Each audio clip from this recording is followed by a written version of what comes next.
Guys, good morning. So for today's video guys, mag-unboxing tayo guys ng order natin galing sa Lazada. So bubuksan natin guys. Order tayo ng radiator guys sa ating motor. So ang hirap mag-vlog guys, so gupitin ko lang ito na pag ganun guys, kasi ang hirap mag-backlash ng isang kamay lang, diba? So tingnan natin.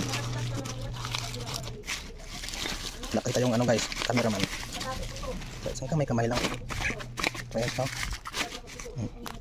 Go. Nilo. Mahirap mag-backlash pag wala tayong cameraman. Okay. Tingnan natin. Okay. Nandito na guys ang ating order. Yun. Patok na patok guys. So hirap magbukas guys.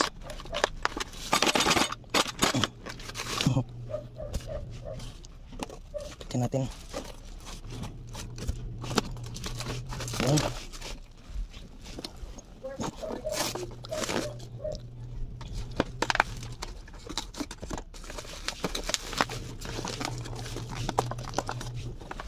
Okay. Wait lang guys. Hirap. Okay ito guys. So ang ating order nandito na, dumating na. Okay, so legit. So ganda niya. Kakabit natin to sa ating motor. Okay, so abangan nyo mamaya guys ang pagkabit natin sa ating unit. Ganda siya. Legit.